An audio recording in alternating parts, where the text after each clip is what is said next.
Hey everybody, welcome to our session today at the Virtual Vision Finance, brought to you by Ultimate FinTech. My name is Rachel McIntosh, and I'm a cryptocurrency journalist and podcast host at Finance Magnates. I'm going to be the moderator of this panel today, which is entitled "The Costs of Free Stock Trading."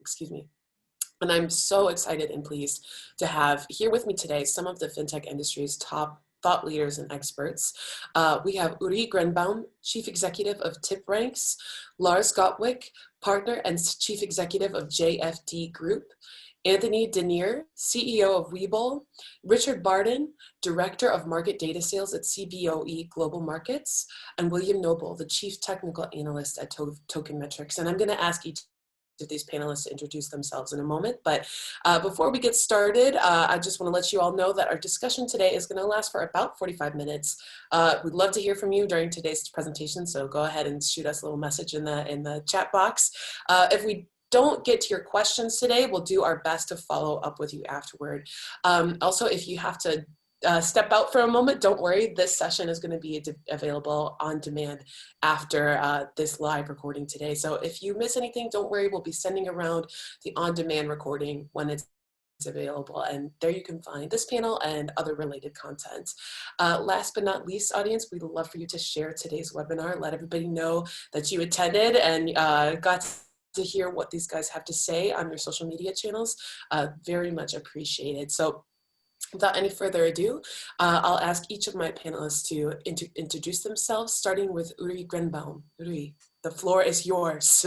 Thank you, Rachel. So I'm Uri, and I'm one of the co-founders and the CEO of TipRanks. We're a big financial data company, and basically what we do is we transition old school, boring research into exciting tools toward retail investors. We have a direct-to-consumer website where we serve over 2 million retail investors. And then we have a kit for online brokers and exchanges that helps them increase user engagement, retention, and trading volumes. We serve most of the big online brokers in North America and in Europe, including TD Ameritrade, E-Trade, Interactive Brokers, Saxo, and a long list of startups. And we're headquartered in Tel Aviv. That's more or less what we do. Okay, thank you so much, Uri. Okay, next we have Lars. Lars, the floor is yours. Hi everybody, this is Lars. I'm a co-founder and chief executive at JFD. We are a European multi-asset broker addressing global markets. We are headquartered in Cyprus, Limassol, but also run a German bank, which is called JFD Bank AG, which is headquartered in Stuttgart. We run multi-asset offering, including cash equities, ETFs, but also the OTC derivatives like FX and CFDs, and have also an in-house portfolio management division, which I think is worth noting. Thank you so much, Lars. Next, we have Anthony. Thanks, Rachel. My name is Anthony Denier. I am the CEO of Webull Financial. You may or may not have heard of us. We're relatively new. We've been around for about 2.5 years now. We're based in New York. We trade US equities, ETFs, options, and just recently cryptocurrencies as well. We are a zero commission platform. We are a no fee platform. And we've seen some incredible growth over the last 2.5 years. The market obviously is very strong for a new broker to come on, especially a mobile-based broker. We've seen our account grow, from probably 500 accounts every month now to 15,000 new accounts every single day. So we are a large player now in the retail space in the US, and I'm happy to be part of this panel. Okay, thank you so much. Next, we have Richard. Good afternoon, everyone. My name is Richard Barden. I'm part of the market data team at Cboe Global Markets. Cboe, or Cboe, as probably people may know it better, is one of the world's largest exchange groups. We run exchanges trading a range of asset classes globally. Most popularly, we are the #1 US options exchange. We run the Cboe, the Chicago Board Options Exchange in Chicago. Futures exchange, the CFE, where the VIX index, the fear index future trades.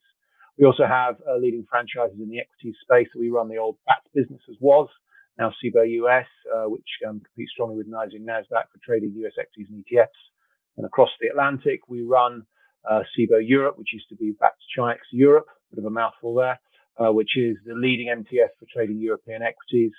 As byproducts of those, we've also created some new products like indexes and FX.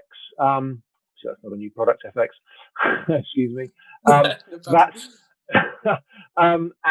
job is to commercialize the market data, which is produced as a byproduct of the trading activity that takes place on all those exchanges.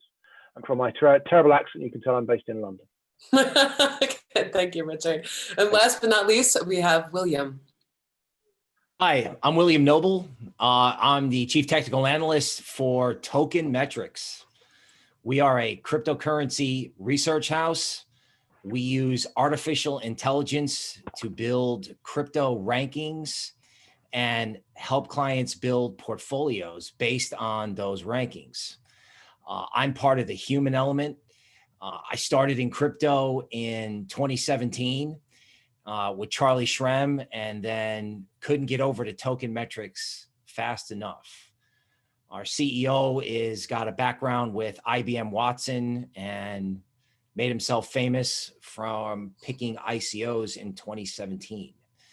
So I have a legacy background, Goldman, Schwab, etc. You know, hence the tie. It's a tough habit to break. I provide research, analytics in writing and on YouTube, so that when Token Metrics brings legacy investors over, they have a familiar voice and a familiar style of research.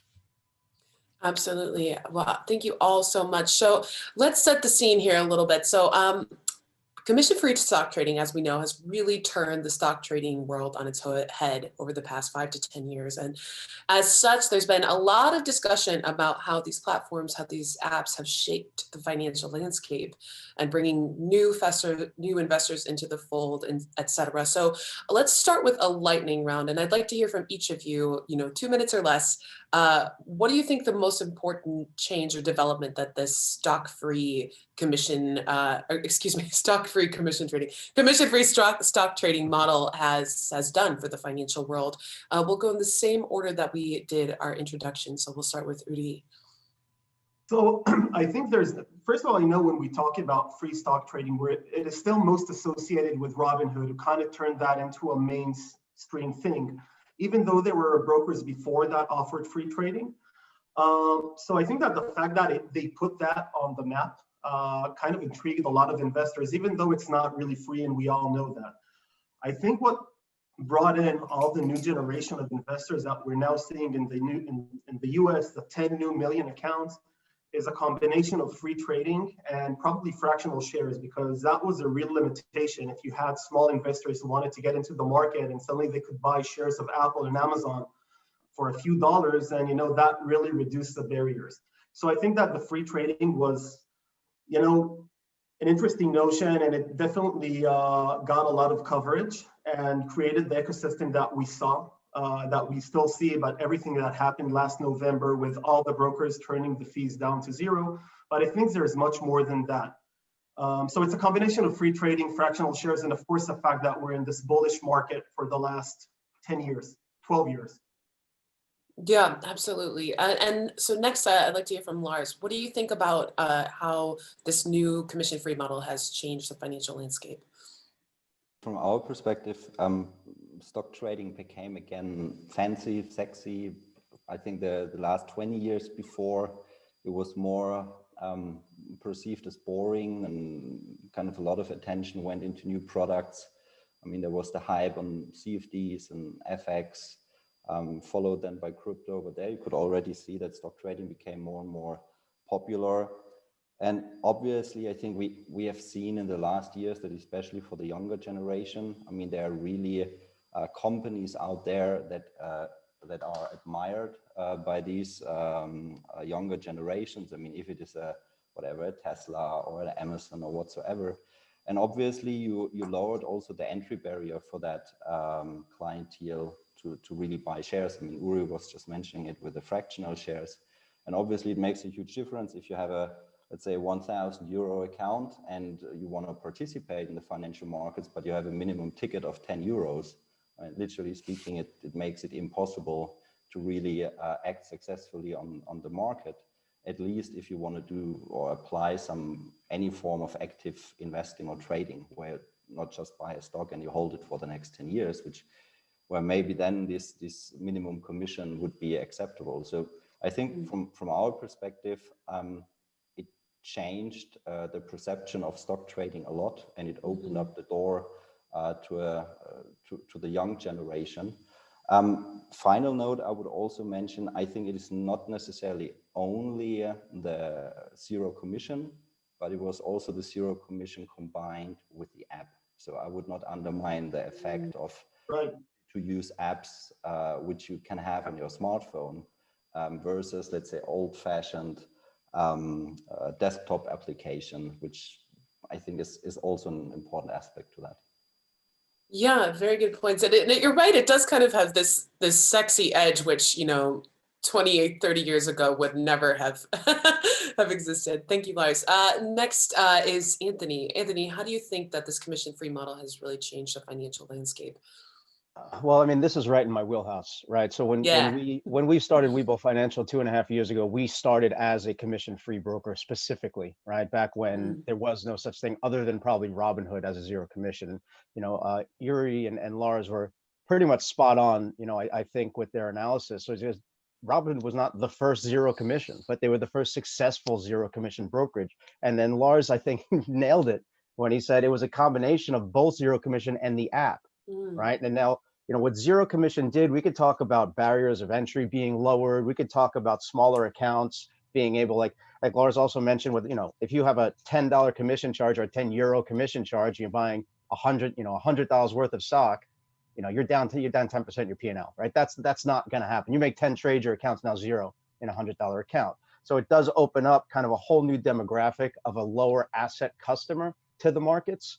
And when you get that kind of populist feel, it starts to become the zeitgeist, right? It starts to become sexy then. People talk about it more. There's more Reddit pages devoted to it. I mean, we've all seen Wall Street Bets. We all see, kind of famous, new celebrities or, social media celebrities like a Dave Portnoy, making a lot of waves talking about stock trading, because it speaks to a younger generation, and probably for the last 3, maybe 4 years, getting access to the information that's now accessible just in a mobile app as regards to finance or managing a portfolio or analyzing stocks to invest in did not exist, right? And you would have to go through an intermediary, a broker or a financial advisor, or you had to have a lot of time on your hands and go through a lot of financial news publications. And people don't have that time. But when you can do it when you're on your commute or you're at your kid's soccer game, and you can look up your portfolio and do a little bit of analysis through your phone, that's really what kind of changed, I think.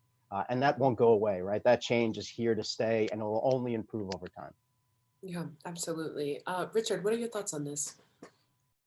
I'd echo a lot of what's been said already. I mean, certainly Anthony, talked about the importance of the app, and that's the one thing I would think that has proliferated free stock trading has been the accessibility of the technology and the ubiquity of the technology that these firms are rolling out now.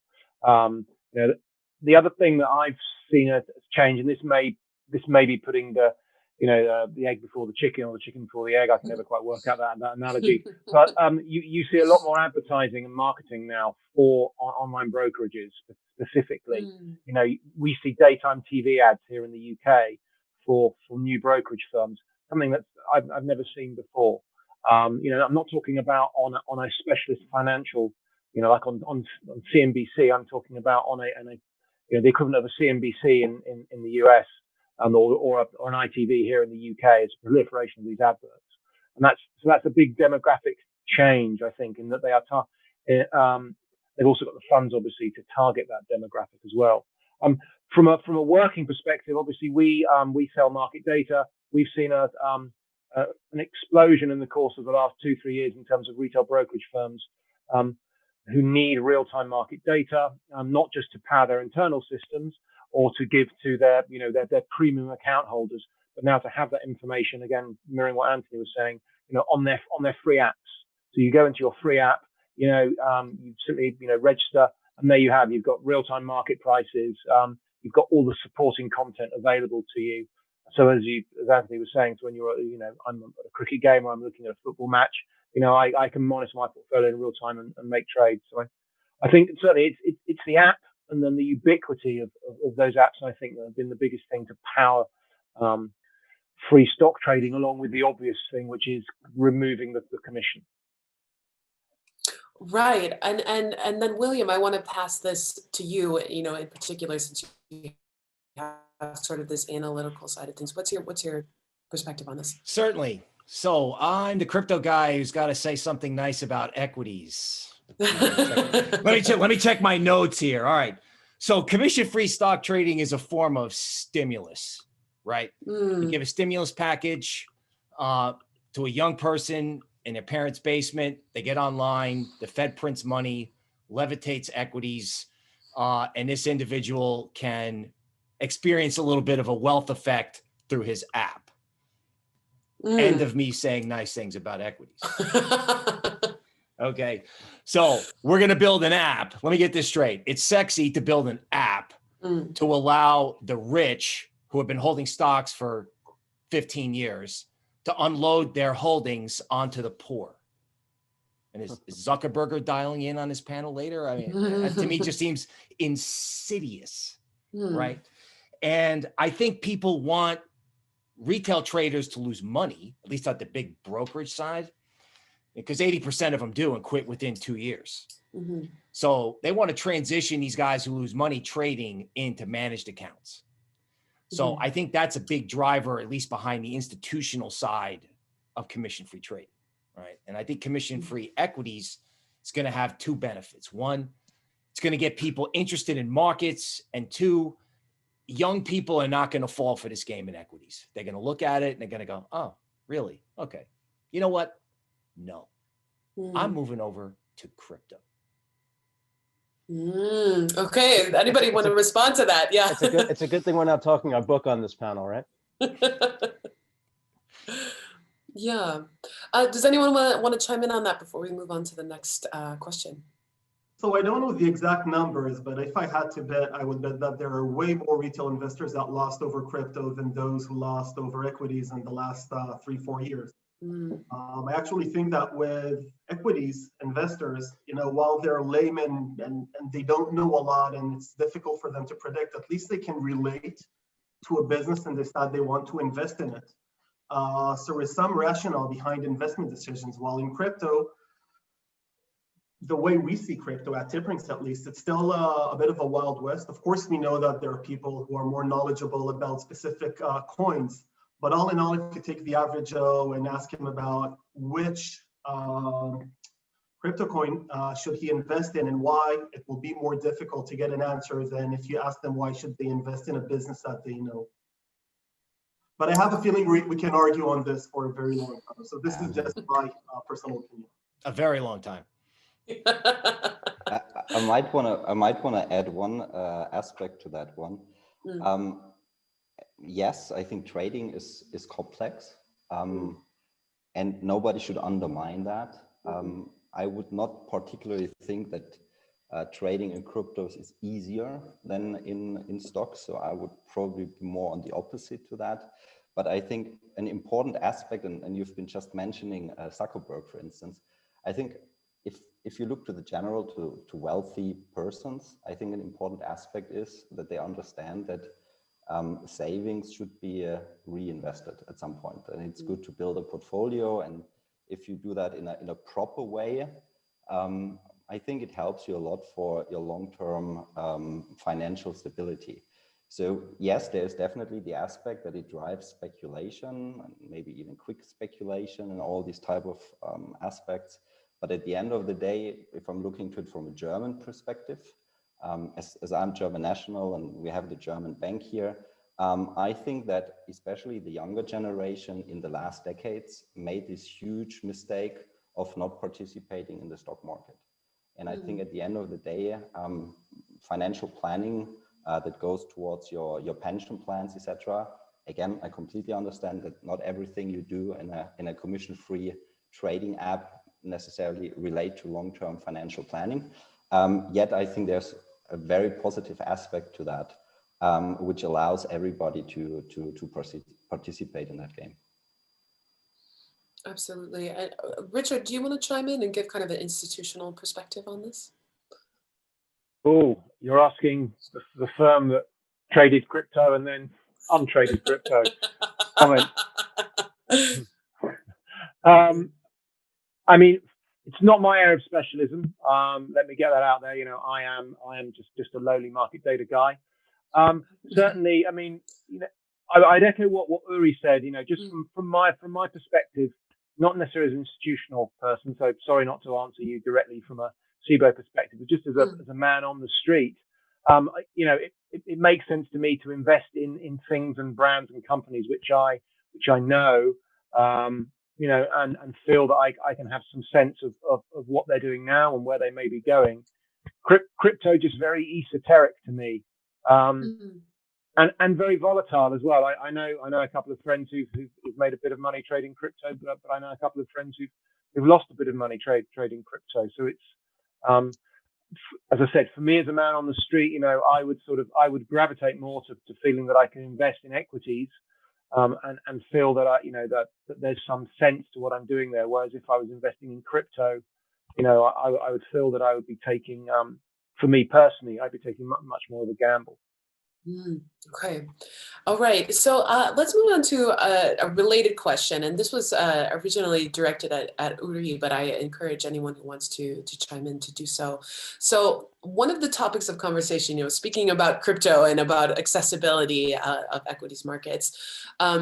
So, you know, sort of the goal, the mission of a lot of these commission-free platforms is to democratize the financial world. And you see this word democratize, like, you know, all over the place in fintech and those kind of spaces. So my question is, do you think that, you know, first of all, what does that really mean to democratize finance? And also, have these platforms been successful in doing that? So Uri, we'll start with you, and then whoever wants to chime in, go for it. So exactly what does democratizing the capital markets mean? I don't know, but it always sounds good on the media. But did it bring investment back to the mainstream? I think there's no question about that. Investing became mainstream over the last 2 years. We can attribute it to free trading, and we can attribute it to many other things that happen, including mobile, as Lars mentioned, a lot of social media. So yeah, so I guess in a way you can say that it democratized Wall Street, if that is what it means. There are a lot of other factors.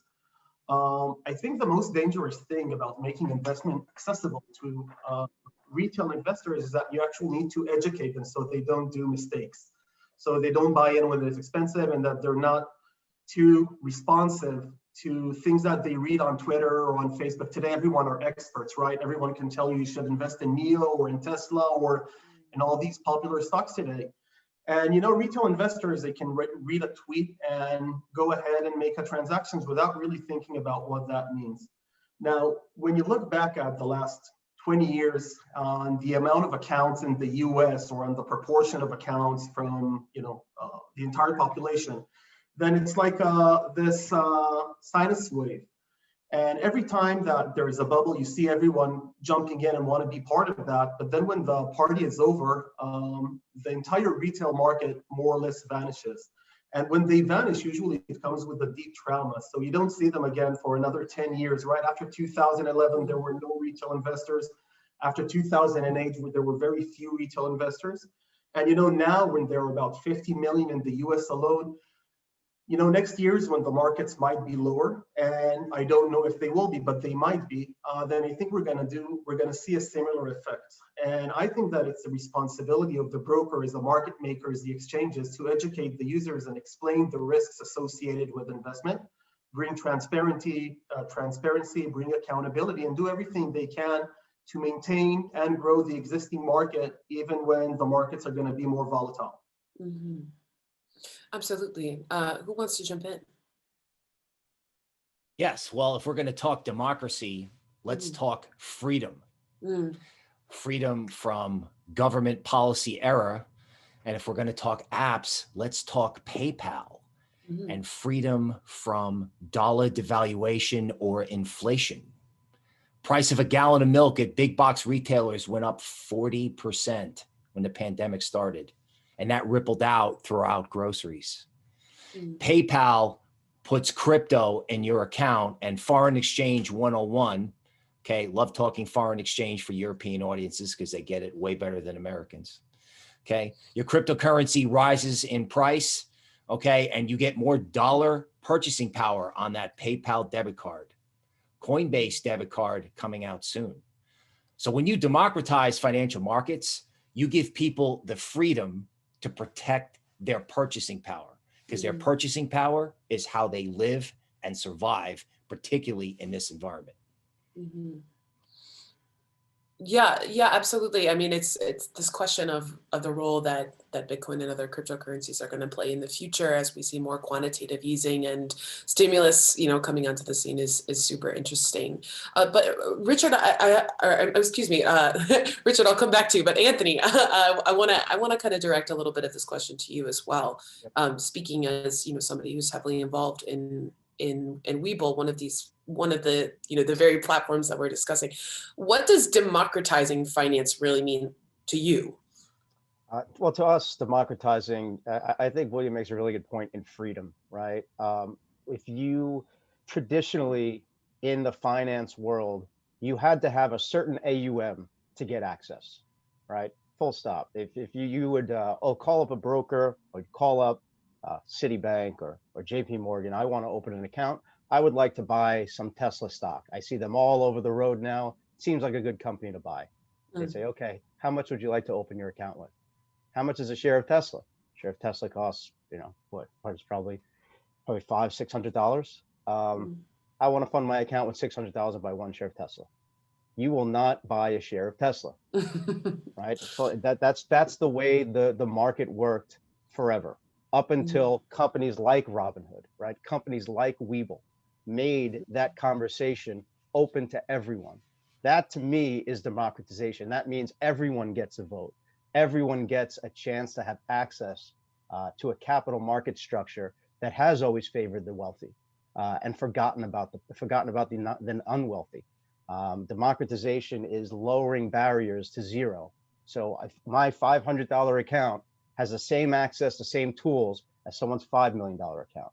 That's what democratization at Webull is. So when we provide level 2 market data, when we provide high-end analytics and analysis on companies and in-depth profiles on companies to all of our customers, whether it's a $5 account or a $500,000 account, that to us is true equity and equality. Okay, yeah, good answer. But next, this next question is originally for Lars, but again, anyone who wants to jump in, feel free. So we kind of touched on this a bit already in this panel earlier when Uri said that, it's not really free, but sort of one of the biggest question marks or topics of conversation around commission-free stock trading companies is how they actually make their money. So how do they make their money? And, is this profitability model going to be sustainable over the long term? I think it comes down, or you can break it down into either rebates from systematic internalizers, or you look into cross-selling. I think the third, or let's say value-added services, cross-selling into other products where you have a margin. I think there are most of the zero commission brokers are falling into right or left in these two categories. With us, for instance, we are coming out of the OTC derivative world, but we've been all the time an agency-only broker. So we never run risk in-house.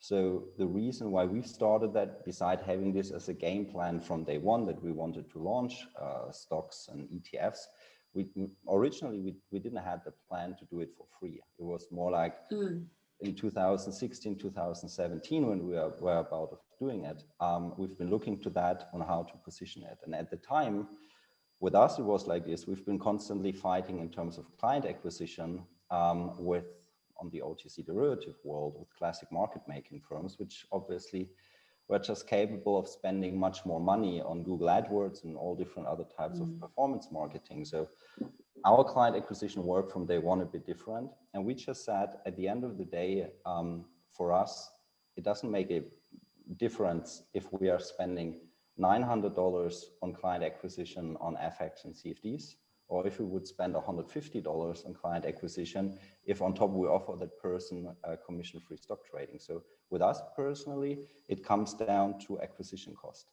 And then we are selling other products to the clients, because at the end of the day, if you run really commission-free, you still have settlement, custody, execution, depending on how you handle all that, but there are costs. And Richard, obviously coming from the market data side, you have market data. So, I mean, if you run a global broker where you give access to a lot of exchanges, I mean, you easily end up a monthly data cost, which can pass 100,000, 200,000 euros. And out of a sudden, you are just paying as a broker 2.5 million simply for market data. So the important aspect, I think, is regardless on how you act as a client, I think it would be naively that the broker is giving you this service just for free. I mean, let's be honest, there's a catch. And the catch is either you get executed against a systematic internalizer, can be a Citadel, Virtue, XTX, whatsoever, where your broker receives a rebate on the order flow, obviously depending if you're allowed to do that in your jurisdiction where you're working, where you're operating in as a broker. I mean, or the broker obviously has an interest to sell a product where he makes money on, because obviously if you still have to pay custody, settlement, market data, execution, there's a cost to it, which the broker needs to swallow at the end of the day. And with us, for instance, it's like this, that we decided we are not executing against systematic internalizer. So we are executing into a smart order router, where literally speaking, all major venues and liquidity providers are connected to. And with us, for instance, we are still executing around 85% of our flow through the smart order router on the major exchanges like NYSE, etc., in Frankfurt or London Stock Exchange, etc. But at the end of the day, the cost, I think, is for most firms the same. And it gets down to, are you accounting it for marketing and client acquisition? Or are you trying to sell your order flow against a systematic internalizer? And I mean, if you look too close, I mean, all the brokers have to declare it. So as soon as you read through all the documentations you find with the brokerage houses, it's pretty easy to find out which of the two applies for that specific firm. But, and to add maybe just, is it sustainable? I think yes, because I still believe that for an end client, it is more valuable to not have these minimum commission charges, where you are just getting burned on commissions, and rather accept that you might get called up by your broker that might want to sell you an additional product, which maybe even is really helping you in your trading. I mean, we have here with Uri, a founder of a solution which can really add tremendous value. So I think it can be easily a win-win situation and shouldn't be perceived as there's a catch which necessarily would be bad for the end client. So I wouldn't describe it as such. Yeah, and Richard, your name was mentioned in there. So I want to ask you a little bit about the data perspective of this side. So can you speak maybe perhaps a little bit about what these commission-free platforms have sort of done for the data side of the stock trading space, but and also beyond that, and maybe this is more of a question for the group, but as you know, are we seeing anything like what Facebook does, where they also sort of collect data from users that they in turn can sell to other companies? Well, I mean, I guess that's the nature of the exchange's market data business, is that obviously we have a lot of firms trading on our exchange. We then consolidate that information and send that out as market data, and obviously we sell that to the firms trading on the exchange, but also then to an awful lot of third-party participants, a lot of online brokers. Just sort of picking up on what Lars was saying about costs, that's a very important component for firms to be able to control those costs in order to help sustain the commission-free trading model. So there's two ways that we as an exchange have helped that, and we've obviously seen trends as more and more firms are sort of coming towards us for help here. The first is that the cost of data. It can be very expensive if you are going to a lot of exchanges buying their proprietary data. Little pitch for Cboe. We run two exchange groups, rather, one in the US, one in Europe, who have made a business from disrupting the traditional exchange licensing model, the market data, particularly in Europe, where we offer access to basically data for all of the top stocks listed on 18 countries in Europe, and you can buy it from a single exchange. The important point of that in this regard is the cost. Instead of you going out to 8 or 9 exchange groups and paying the same fee 8 or 9 times, you come to one group and you can have the equivalent data at a fraction of the cost. So that helps there as well. The other point is, one of the exchange groups that help to promote rebates. So the Cboe, I think, or rather the BATS US businesses was one of the first to offer liquidity provider programs.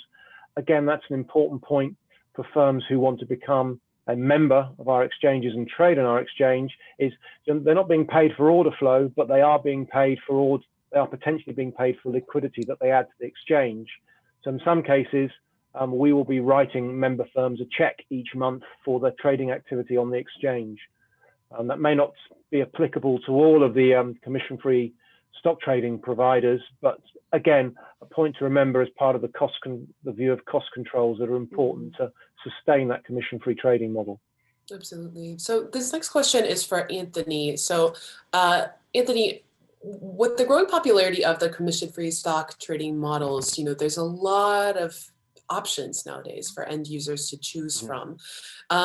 So if each of these platforms is offering sort of essentially the same core service, what does Webull and as well as other platforms, what do you do to differentiate, to stand out from the crowd, so to speak? Yeah, well, I think that's a slightly maybe too overreaching way to think about it when you say they all give the same core service. Does that mean that zero commission because the commissions are the same across the board, that the service is the same, right? Clearly it's not.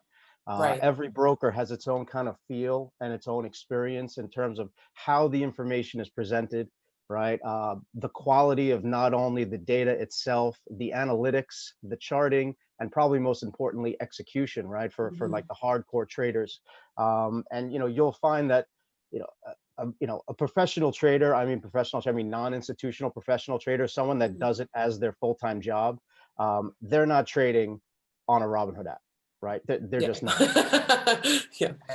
And so even though there's other zero commission apps, I would like to say Webull is one of them that offers premier execution services, right? I mean, that's Webull's background, right? We're not a full technology company. We're actually a Wall Street company. We are a broker dealer that got into technology. So we take customer protection very seriously. We take execution quality very, very seriously. I'll put we call them EQs in the business. So that's basically when you rate between the bid ask or actually your execution lies. And whenever you're trading on a good platform, you should be at least getting it in the mid price, right? And we're very proud that our EQs are very near 50, 50 number, which puts that right in the mid price. So there's a lot of differentiation, small differentiation between the zero commission brokers. Now, going forward, yes, I think they're all going to start looking more and more alike because everyone wants to have those same popular services, whether it's products being, crypto, equity, options. We go into fractional shares. I think fractional trading and fractional shares is going to be ubiquitous across the platform. Even Interactive Brokers at some point is probably going to pick it up. But it's going to be evolving to more than zero commission, right? So currently what we do is, because margins are so thin in a zero commission platform, we need to make money and profit off of all the things in the background that have always been used to make money. We've talked about payment for order flow, right? Or rebate exchanges. That's been a revenue stream for every broker, for at least the last 15 years. And so we maximize that payment for order flow, meaning we're sending most of our orders out to market makers for payment for order flow, but keeping that execution quality paramount. We're lending out customer stock. So if a customer is long a position, we're lending it out to the street to short sellers. And what we do at Webull that we're very proud of is we actually revenue share on that and give back to the customer a portion of the revenue we make on that stock loan. You know, I think that's going to become more common in the industry, and you may even see down the future brokers sharing in the revenue of that payment for order flow, right? So an almost pay to trade model. I mean, you know, that I think is probably going to be 2 or 3 years away, but I do think it'll happen. And, you know, as it comes to a zero commission broker, especially app-based zero commission brokers now, I think the window is really getting towards the end. Because in order to be sustainable, in order to be viable in this business, it comes into a number of scale. And, you know, if you don't have that lead time that Robinhood's had, you know, now 8 years they've been around. Webull has, you know, coming up on 3 years.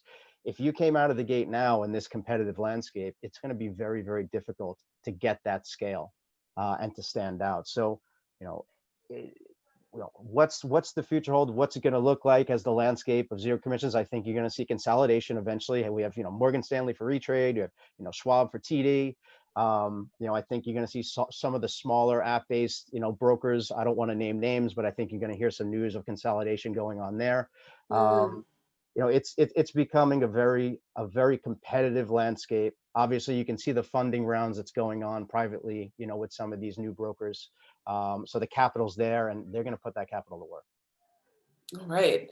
And William, I want to ask you for your perspective here. You know, we've been talking a lot about the equity side of things, but when is this commission-free model going to come to crypto? What are your thoughts on that? Okay, so in crypto, you pay more. Okay. Yes. And that's because exchanges, entities that trade have to provide security, right? Crypto can get hacked. And, you know, I don't want to pay $5 instead of 20, but live with the risk of getting hacked, right? Or losing your crypto.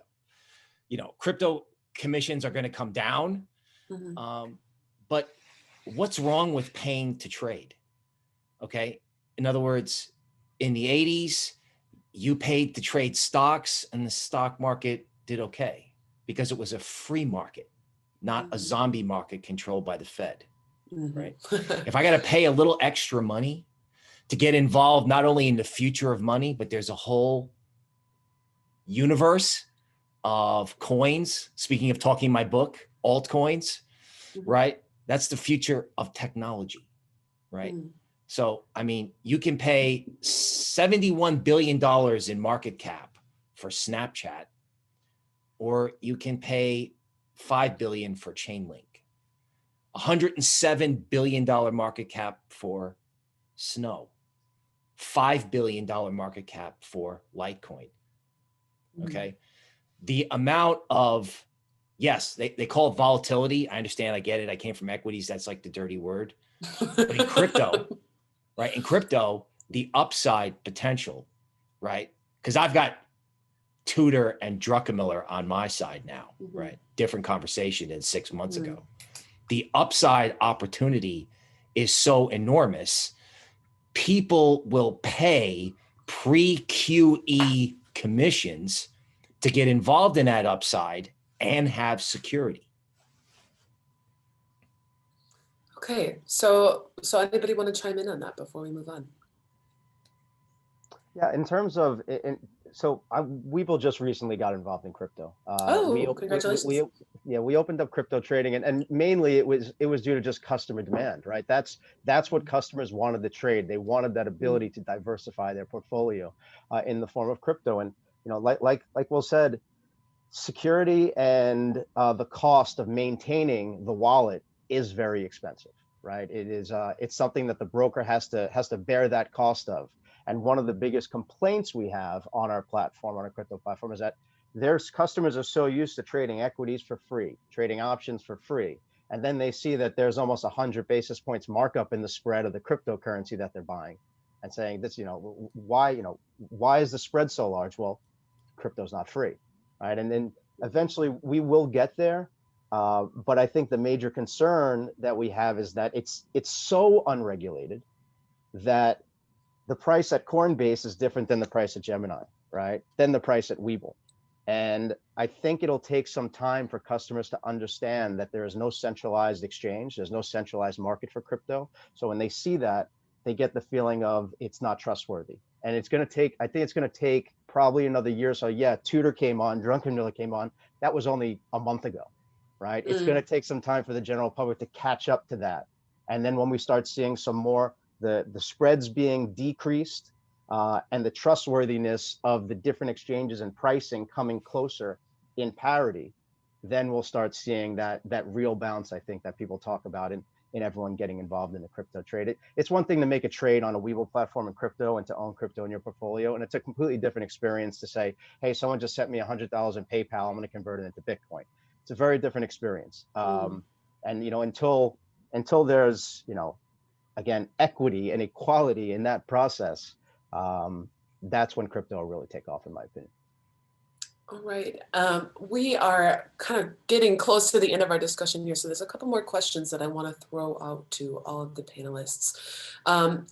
This question, this was actually brought to my attention by Uri, but I think it's a really important topic, as we're talking about millennials and, making trading sexy and all this kind of thing. There's been, the other side of that is that there's been a lot of negative press, about stock trading in millennials, rumors of suicide, the comparisons with online gaming, Barstool Dave Portnoy pulling letters out of a Scrabble bag as a stock picking method at one point.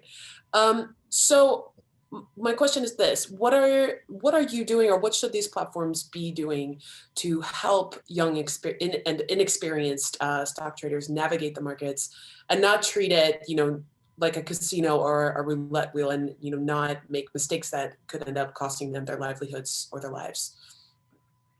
So if this is directed to me, I think that what we do is we bring financial accountability. Today, 35%, like there was a poll showed that 35% of trading activity comes from advice that appeared online. Right, you go to CNBC, you read about the top analyst from Goldman Sachs that said buy this or sell that, or you go to Seeking Alpha and you read about that blogger. And people are responsive, as I touched it before, and to go ahead and make a trade. So our core product, we have a lot of products, like we basically visualize alternative data sets and they make them available. But our core product and what we keep pushing is something that we call a financial accountability engine. Once there is an expert giving an online advice, what we basically do is we start scanning the entire internet, all the blogs, all the financial news websites in our own database to see what else that expert said. And then we give him a transparent ranking, basically showing you what was the success rate, what was his average return, and should you or should you not take his advice. And then we give you a list of other experts that think otherwise.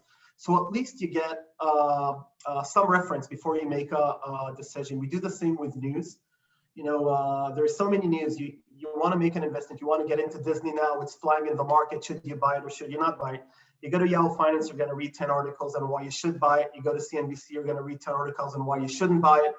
And basically, the amount of data that is available today is so misleading because it only depends what is the first resource that you came across, and that's probably gonna somehow direct your decision. And so what we're doing is what we're trying to do at least is we're bringing transparency. We give you simple and visualized tools that moms and pops can use to get a data-driven answer. A lot of brokers have started taking that approach recently, and I'm pretty sure that a lot of brokers will keep taking that approach. And my hope is that at this point, the advice for retail is going to be more regulated. Okay. Anybody else? What are your thoughts on how these platforms can, improve the safety of these trading experiences? Yeah, what I would like to add on that one, as we are a broker doing this or offering this commission-free trading, I think the responsibility on the broker side definitely sits with the way you advertise. I think we all know examples of brokers advertising these get quick rich schemes and all these type of things, which are actively incentivizing this extremely risky trading. And I think, I mean, regardless of from which angle you are looking to that, I mean, at the end, it's just math. And if you over leverage your account, it's just a matter of time until you burn it. So I think there's this element that the brokers, similar to online gaming, there are many other things you can get addicted from. I mean, we saw it, for instance, in Europe quite heavily when it comes to smoking cigarettes or when it comes to alcohol.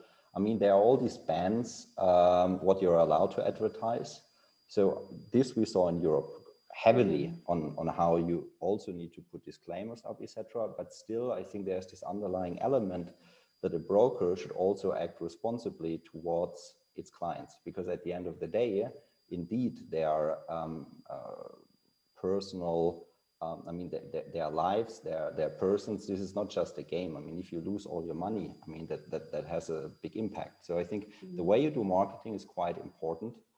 And on top of this, I think it gets down to what, again, Uri just said, it's research. And I think what we saw in brokerage in the financial world, that you had this democratization on execution, brokerage, accessibility. The same happens on research, because like 20 years ago, there was a quite famous moderator on Bloomberg or CNBC saying something. I mean, and that was kind of perceived as, yeah, that's it. This guy knows how to do it. He's famous. He must know it well. Now, I think also this whole research and analyst world becomes more and more,